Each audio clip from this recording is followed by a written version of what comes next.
Selamat malam, Pak Obed.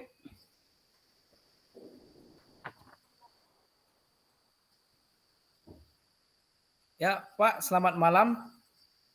Ada yang bisa saya bantu, Pak? Iya, mohon mengganggu waktunya, Pak. Mohon izin kesediaan waktu Bapak untuk membantu saya dalam permasalahan yang sedang saya hadapi saat ini, Pak. Oh, permasalahan ya, Pak. Ya, Iya, silakan, Pak. Pak. Dengan senang hati dan semampu saya akan dapat saya bantu dan saya akan mencoba untuk membantu Bapak, Bapak Immanuel. Silakan, Pak. Apa yang mau ditanyakan, Pak? Baik, terima kasih terlebih dahulu, Pak.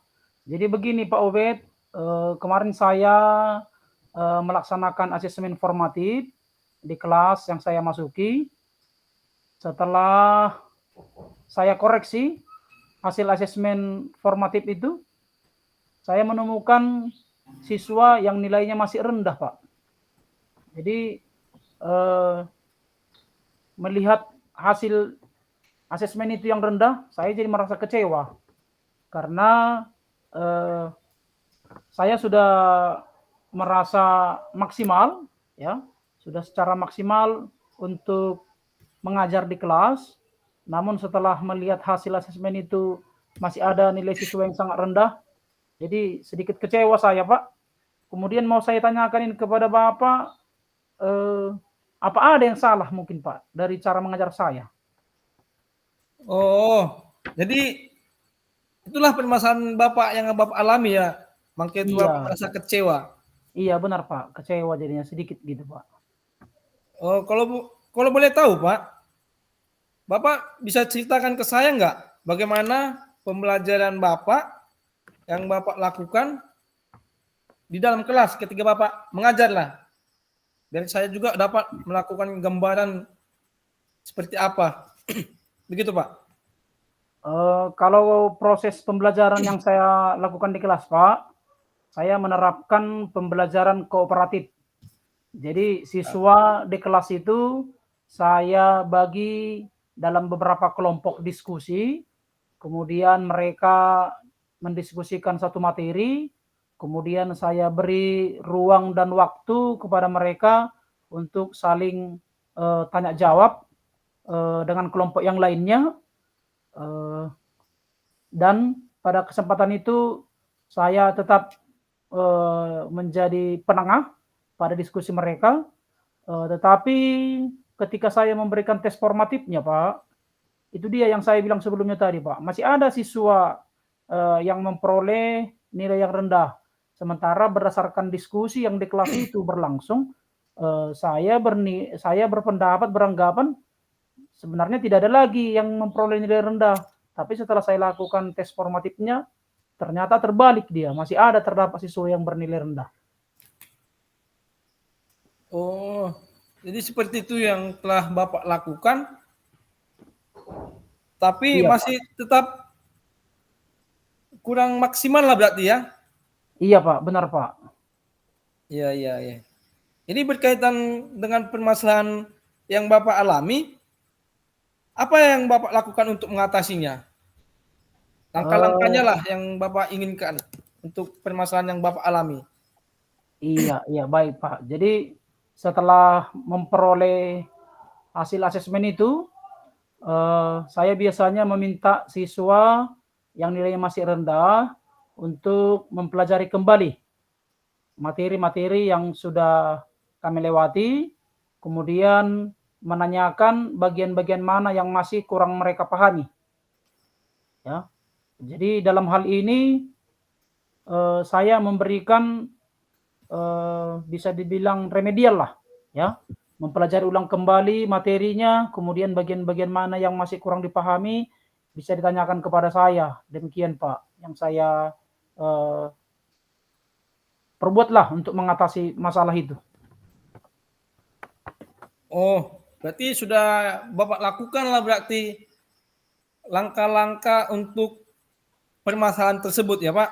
Iya benar, Pak, remedial gitu saya buat, Pak. Iya, iya, iya. Jadi setelah Bapak lakukan hal tersebut, bagaimana respon anak didik kita? respon mereka, terus solusi Bapak yang lakukan itu, apakah Bapak menemukan seperti permasalahan atau hambatan untuk program yang Bapak lakukan untuk anak didik Bapak tadi? Iya, beberapa siswa mampu mengikuti arahan yang saya berikan itu, Pak. Ya, mampu mengulang kembali materinya, kemudian bisa menanyakan hal mana yang kurang dipahami dari materi yang saya sampaikan. Namun dia mengkoneksikan, ya, menghubungkan antara pengetahuan dasar, konsep-konsep dasar dengan konsep-konsep lanjutannya, materi lanjutannya gitu, Pak. Memang sudah mulai Oh, dia ada mengikuti perkembangannya, tapi dia masih kurang mampu dia menghubungkan antara materi dasar, materi pertama dengan materi berikutnya, gitu, Pak. berarti sudah mulai melakukanlah peserta didik Bapak itu ya, Iya, iya Pak, benar Pak. ataupun mencoba memperbaiki kekurangan-kekurangan dalam materi atau pengulangan materi, namun terkadang menghubungkan konsep materi sangat sulit bagi peserta didik kita. Jadi Pak, kira-kira apa yang menyebabkan kesulitan yang menghubungkan pemahaman konsep yang satu dengan yang lain? Mengapa anak murid atau anak didik kita itu sangat sulit dalam hal itu, Pak? Eh, setelah saya amati Pak, setelah amati saya analisis, kemungkinan siswa yang masih rendah itu, yang kurang mampu menghubungkan antar konsep itu, kemungkinan mereka kesulitannya dalam memahami konsep dasarnya itu dia, Pak. Ya, karena memang itunya tahap awalnya, dasarnya, di situ mereka masih kurang menguasai atau memahami. Kemudian ada juga dia, saya lihat dipengaruhi dengan gaya belajar murid ini, Pak. Gitu. Jadi murid yang satu dengan murid yang lainnya ternyata memiliki gaya belajar yang berbeda, gitu, Pak. Oh, ada kelebihan-kelebihan masing-masing berarti dalam siswa itu ya, Pak? Iya, Pak, iya. Jadi ada Jadi, dua faktor itu yang mempengaruhinya. iya, iya, iya.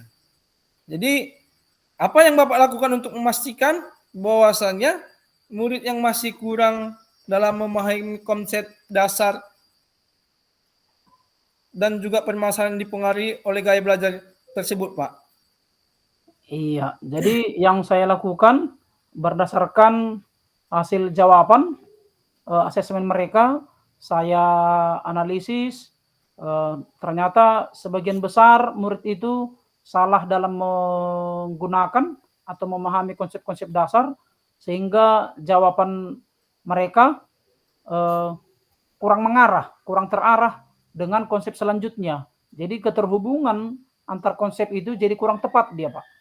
Gitu. Karena memahami konsep dasarnya kurang pas, kurang dapat, jadi kurang dapat dia terhubung dengan konsep berikutnya, gitu Pak. Oh, berarti kurang apa? Berarti bisa kita bilang kurang tepat lah Iya, benar konsep Pak. dasarnya ya, Pak? Iya, Iya iya. Pak.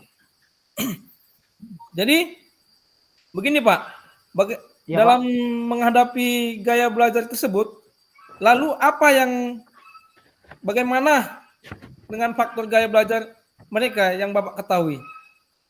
Eh, melihat gaya belajar siswa saya yang di kelas itu, setelah beberapa pertemuan saya amati Pak, eh, ternyata mereka lebih suka menggambar diagram atau bagan yang mirip dengan seperti mind mapping, ya.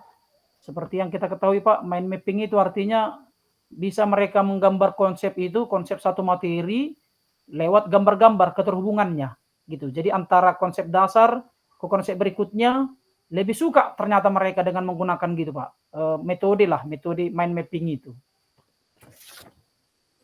Oh, ternyata sudah banyak juga yang Bapak lakukan ya terhadap bagaimana anak didik kita untuk berkembang dengan baik, Pak.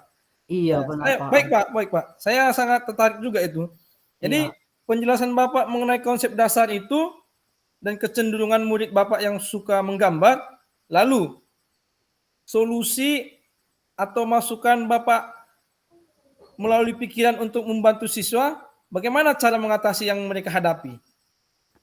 Iya Pak, karena siswa saya sepertinya masih kurang menguasai konsep dasar, kemudian kurang mampu menghubungkan antara konsep dasar dengan konsep berikutnya, maka saya memberikan pembelajaran scaffolding, ya. Ini memang agak, mungkin masih jarang kita dengar istilahnya ini. Iya, Jadi iya. scaffolding itu kalau kita artikan, pada bidang konstruktif atau bangunan, jadi itu sama dengan kata perancah, ya. Jadi perancah itu digunakan menjadi dasar. Jadi pembelajaran yang saya gunakan di sini, saya harus memberikan, bisa disebut dengan mendampingi mereka dari dasar, konsep dasar, kemudian sambil melanjut ke konsep berikutnya, materi berikutnya, saya sambil mengamati kemampuan mereka. Kalau mereka sudah bisa melanjut ke konsep berikutnya, maka peran saya semakin saya kurangi, gitu Pak. Kemudian saya juga melibatkan siswa yang memiliki kemampuan lebih baik, saya jadikan mereka menjadi tutor sebaya, gitu. Jadi yang siswa yang pintar, bisa kita katakan yang lebih baik pengetahuannya, bisalah mereka mengajari atau membantu siswa yang masih kurang paham dengan pelajaran yang saya ajarkan, gitu Pak. Oh iya Pak, ya Pak, ya. Benar. Dari hal ini bisalah kita katakan memanfaatkan Tutor sebaya, gitu Pak. tutor sebaya. Ya Pak, ya Iya. ya. Tepat sekali Pak. Ya Pak, benar. Jadi saya sepakat dengan masukan dari Bapak karena dengan memberikan pembelajaran scaffolding dan tutur sebaya akan membantu siswa Bapak dalam memahami dan meningkatkan terutama menguasai konsep dasar dan menghubungkan konsep yang satu dengan konsep yang lain. Iya, maksud saya juga begitu Pak. Ya. Terus apakah Bapak punya gambaran solusi yang mungkin bisa memaksimalkan kemampuan murid terutama dalam memahami materi yang Bapak berikan pada saat pembelajaran? Ya, saya juga sudah mencoba menerapkan pembelajaran dengan menggunakan media mind mapping supaya lebih mudah siswa memahami keterkaitan antar materi yang satu dengan yang lain, Pak. Gitu. Dengan media mind mapping. Dengan media mapping. Iya, Pak. Nah, itu maksud saya, Pak. Jadi, Bapak juga harus perlu menyesuaikan pembelajaran yang sesuai dengan gaya belajar murid, ya, Pak? Iya, Pak. Iya, saya sudah mencoba menerapkan itu, Pak. Alternatif sesuai.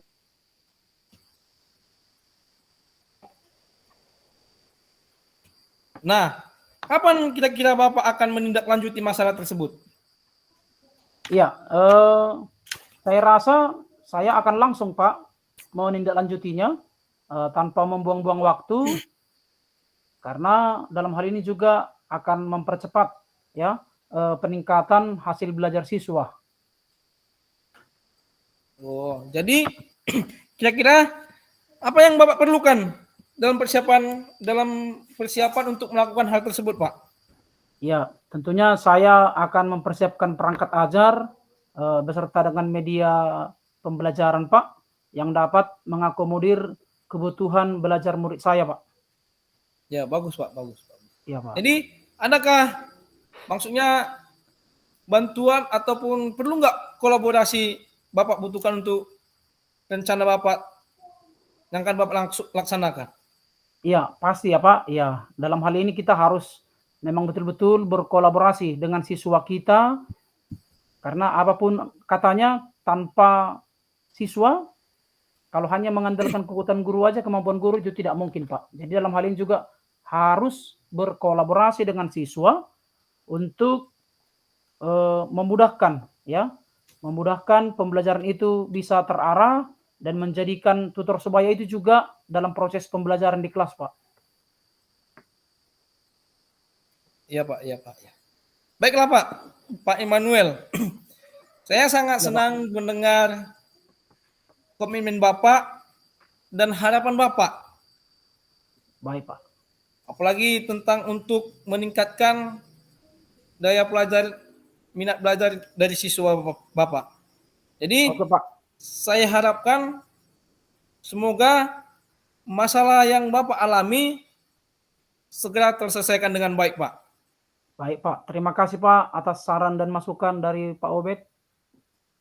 Sama-sama Pak Immanuel. Sukses selalu Pak Immanuel dalam mencerdaskan anak bangsa kita. Amin, Pak. Salam sehat buat kita, Pak. Selamat malam, Pak Obed. Selamat malam Pak Immanuel. Ya, baik Pak Immanuel. Ya, Pak Obed. Untuk merefleksikan hasil diskusi kita. Ya, baik Pak Obed. Merefleksikan hasil diskusi kita. Jadi saya menanyakan refleksi, apa permasalahan Bapak? Apa mendapatkan solusi dari coaching? Dan bagaimana perasaan Bapak setelah memperoleh coaching? Bisa langsung disampaikan Pak secara langsung. Baik, terima kasih Pak Obed.